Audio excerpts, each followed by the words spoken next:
મારું નામ મકવાણા સમજુબેન છે. આ મોટો ડાળનું રોગ છે, ક્લીન કટિંગ હાલે છે. આ છે ને બેનો દ્વારા આ છે ને રોટલી લઈ જવામાં આમાં પ્રસાદ છે મિત્રો. આ તલગાદડા બાપુના ગામના થી બધા અમે 80 જણા 300 બધા. જય માતાજી મિત્રો, નવા વિડીયોમાં બધા જ મિત્રોનું સ્વાગત છે. અત્યારે મિત્રો આજ થઈ ગયો છે ત્રીજો દિવસ અને ત્રીજા દિવસનું ભવ્ય રસોડું તમને બતાવવાનું છે આ એક જ વિડીયોમાં. તો વિડીયોમાં બિના રહેજો. ચાલો તો ભવ્ય રસોડું તમને અહીંનું બતાવું. આ છે ને શાકનું ટોપ મિત્રો અહીંયા બની ગયું છે, એ પણ તમે નિહાળી શકો છો. આ મગનું આ જે શાક છે મિત્રો એ કાઢી રહ્યા છે, જોઈ શકો છો. શાક છે મોટા ટોપમાં કાઢી રહ્યા છે. આમાં પ્રસાદ છે મિત્રો. આ પ્રસાદ પણ અહીંયા કાઢી રહ્યા છે, એ પણ તમે નિહાળી શકો છો. જો બોલો તો આ ભાઈ પ્રસાદ કાઢી રહ્યા છે, જુઓ તમે નિહાળી શકો છો. આ છે પ્રસાદ રામ, એ પણ અહીંયા કન્ટેનરમાં કાઢી રહ્યા છે,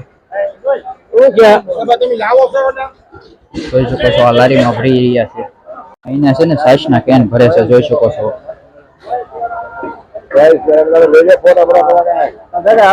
તમારું કામ છે બાપુ 10 સપ્તાહમાં જાવ છો કે?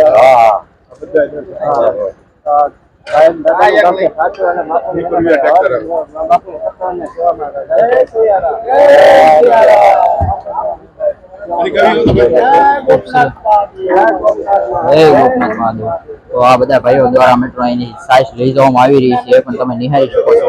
આ છે ને બહેનો દ્વારા છે ને ખૂબ સરસ મજાના ગોટા બનાવી રહ્યા છે. જે ગોટા હોય ને એના ગુંડલા હોય ને એ બનાવી રહ્યા છે, એ પણ તમે નિહાળી શકો છો. તો અહીંયા મિત્રો તમે નિહાળી શકો, ખૂબ સરસ મજાના ગોટા બનાવી રહ્યા છે, એ પણ તમે નિહાળી શકો છો. જોઈ શકો છો 3 તવામાં મિત્રો ગોટા બની રહ્યા છે. અને આ જોઈ શકો છો તમે, આ ખૂબ સરસ મજાના ગોટા બની ચૂક્યા છે. અને એ બધા અહીંયા ગોટા કમ્પ્લીટ થઈ ગયા. અને ગોટા જોઈ શકો છો પ્રસાદી માટે જઈ રહ્યા છે જે કાઉન્ટર ઉપર. આ મોટો દાળનું ટોપ છે, આમાં દાળ કાઢી રહ્યા છે, એ પણ તમે નિહાળી શકો છો.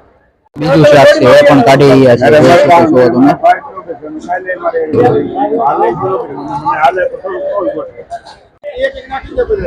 મોટું મિત્રો ટબમાંથી પ્રસાદરામ કાઢી રહ્યા છે, એ પણ તમે નિહાળી શકો છો.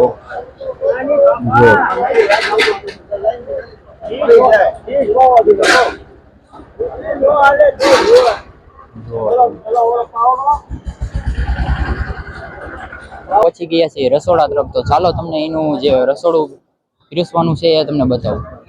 તલગાદડા બાપુના ગામના થી બધા અમે 80 જણા 300 બધા સેવા કરવા આવેલા હતી. 20 બૈરા છે, 8 જણ થઈ બધા 9 દિવસ પૂરી સેવા કરવા આવ્યા હતી. કોઈ પણ અમારે સેવાનો કોઈ પૈસા ટકો કોઈ કે કોઈ પ્રસાદી લીધા વગર અમે સેવા કરવા આવ્યા હતી અને 9 દિવસ પૂરા રહેવાના થઈ. અને દાદા તમે કેટલા વર્ષથી સેવા કરો? અમારે લગભગ અમે અંદાજિત લગભગ 45 વર્ષથી અમે સેવા કરવા આવી છીએ. આમ તમે બહાર ક્યાંય જાશો કે? હા, બહાર અમે ભારતમાં ઘણી જગ્યાએ ઘણા રાજ્યોમાં જઈએ છીએ. અને ભારતમાં આપણે પ્રયાગ થી અમદાવાદ થી બેસી અને પ્રયાગ અમે બાપુની કથામાં પ્લેન દ્વારા અમે ગયા હતા સેવા કરવા. અમને બાપુ પ્લેન માં બેસાડ્યા હતા અને ઘણી જગ્યાએ ગયેલા છીએ. આ ઉપરાંત દાદા તમે વિદેશમાં કોઈ બાપુની સત્તામાં? વિદેશમાં હા, અમારા 9 જણા અમે મારુતિ મંદિરમાં લઈ ગયેલા છીએ અને ના અમે બહુ આનંદ કર્યો. એ પ્લેન માં જ ગયેલા હતા. તો આભાર દાદા એટલી બધી માહિતી આપવા બદલ. જય સિયારામ.